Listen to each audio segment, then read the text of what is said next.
검찰이 도이치모터스 주가 조작 사건과 관련해 김건희 여사가 주가 조작 사실을 알지 못했다고 보고 이번 주 무혐의 처분을 내리는 걸 검토 중입니다. 그런데 JTBC 취재 결과 김 여사가 1차 주가 조작의 주포 이모 씨와 주식 매도 문제로 직접 통화하면서 이런 대화를 나눴던 걸로 확인됐습니다. 이 씨가 주식이 올라갈 건데 왜 다 팔려고 하느냐, 내가 팔아주겠다라고 하자 김 여사가 알겠다고 답했다는 겁니다. 먼저 조혜연 기자입니다. 김건희 여사는 2010년 6월 1차 주포 이모 씨와 통화했습니다. 김 여사가 이 씨에게 위임했던 10억 원이 든 신한증권에서 DB증권으로 계좌를 옮긴 뒤입니다. 이 씨는 이 통화에서 도이치 주식이 올라갈 건데 왜 다 팔려고 하느냐, 내가 팔아주겠다고 했고, 그러자 김 여사가 알겠다고 답했다고 검찰에 진술했습니다. DB증권 녹취록에는 김 여사가 전화해 도이치는 나와 이 씨 말고는 거래 못하게 해달라고 말한 내용이 남아 있습니다. 검찰은 통화 시기에도 주가 조작을 하고 있었느냐고 물었고 이 씨는 그때까지도 놓지 않고 있었다고 답했습니다. 검찰은 이 진술을 확인하고 김 여사가 이 씨의 주가 조작을 알고 있었던 게 아니냐며 강하게 의심했습니다. 검찰은 주가가 올라간다는 말을 쉽게 한 걸 보면 김 여사는 피의자가 주가를 올리는 사람이란 걸 알던 것으로 보인다. 또 김 여사가 증권사에 전화한 걸 보면 피의자가 주가 조작하고 있다는 걸 얘기한 것으로 보이는데 어떤가라며 이 씨를 추궁했습니다. 아예 김 여사는 피의자가 주가 조작하는 사실을 알고 있던 것으로 보이는데 어떠냐며 직접적으로도 물었습니다. 하지만 이 씨는 모르겠다며 정확한 답변을 하지 않았습니다. JTBC 조혜연입니다.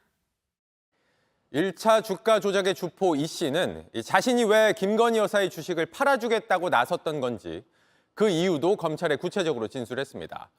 주식을 팔아주면 김 여사로부터 수익의 30에서 40% 정도를 받을 수 있을 거라고 생각했다는 겁니다. 사실상 범행 동기를 밝힌 셈입니다. 이어서 연지환 기자입니다. 1차 주포 이모 씨는 2021년 9월 검찰에서 주가 조작을 하게 된 범행 동기를 말했습니다. 검찰이 김 여사의 주식을 팔아주고 얻는 이익은 무엇인가라고 묻자 이 씨는 김 여사로부터 수익 30에서 40%를 받을 수 있을 거라고 생각했다고 진술한 겁니다. 2010년 1월 이 씨가 김 여사와 서울 강남 매장에서 만났을 때 권오수 전 도이치모터스 회장에게 들었던 말입니다. 특히 이 씨는 김 여사가 수익을 놔두는 걸 동의한 것으로 알았다는 취지로 진술했습니다.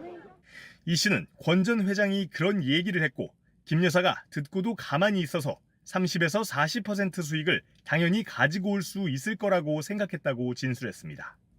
이 씨는 자신이 주식을 사달라고 부탁한 사람들에게는 수익의 일부를 받겠다는 약속을 하지 않았지만 권 전 회장이 소개한 사람들로부터는 수익을 받기로 했다고도 말했습니다. 회장이 본인 회사 주식 거래를 두고 수익 일부를 약속한 건 주가 조작을 전제하지 않고는 설명하기 어렵다는 지적입니다.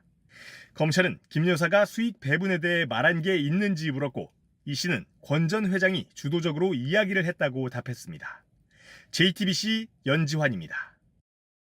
네, 법조팀 여도현 기자와 좀 더 짚어보겠습니다. 여 기자, 검찰이 김건희 여사는 주가 조작 사실을 알지 못했다, 이런 결론으로 가닥을 잡았다라는 말이 나오는데 앞서 저희 보도에서는 검찰도 김 여사가 주가 조작 사실을 알았던 게 아니냐 의심했다는 거잖아요.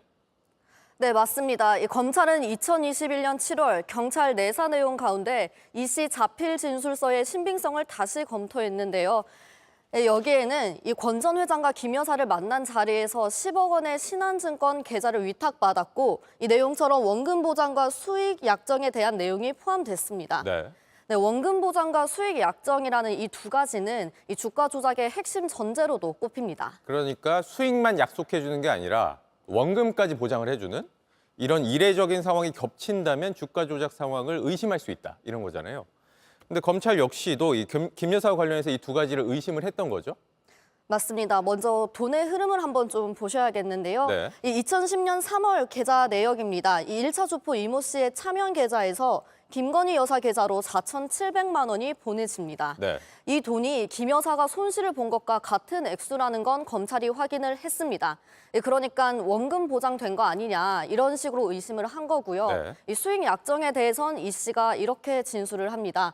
이 권 전 회장이 김 여사가 있는 이 자리에서 30%에서 40%를 준다고 했다면서 이 김 여사가 이걸 듣고도 가만히 있어서 수익을 가질 거라고 생각했다. 이렇게 진술을 했습니다. 네, 그렇다면 이 김 여사가 주가 조작 사실을 알고 있었는지 검찰이 더 수사할 수 있었던 거 아닙니까?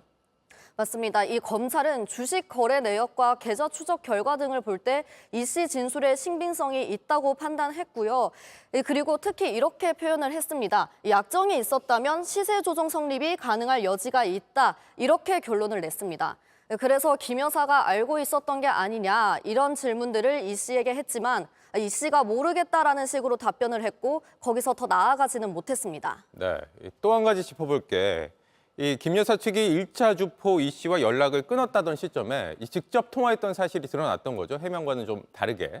맞습니다. 이 해명과 좀 다른 부분입니다. 이 김 여사 측은 지금까지 손해를 보고 2010년 5월 이후에는 이 씨와 연락을 끊었다고 해명했습니다. 하지만 앞선 보도처럼 이 두 사람은 같은 해 6월에 이런 통화를 했다고 확인이 됐는데요. 이 씨가 주식 올라갈 건데 왜 다 팔려고 하냐, 내가 팔아주겠다라고 했더니 김 여사가 알겠다라고 말했다. 이런 내용이 확인이 된 겁니다. 네, 또 한 가지 짚어볼게.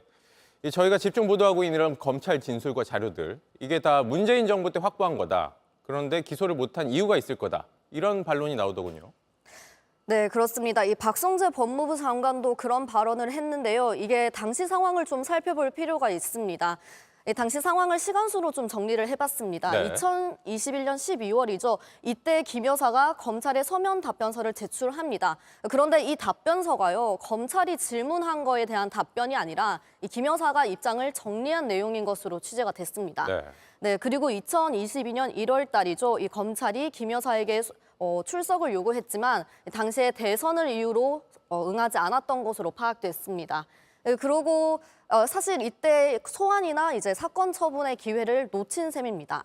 그리고 두 달 뒤에 대선으로 이 윤 정부가 들어서게 됩니다. 그 이후에 수사의 진척이 전혀 없다가 올해 7월에서야 김 여사는 제3의 장소에서 조사를 받았습니다. 네.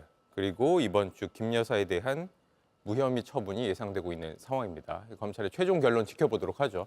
여도현 기자가 전해드렸습니다.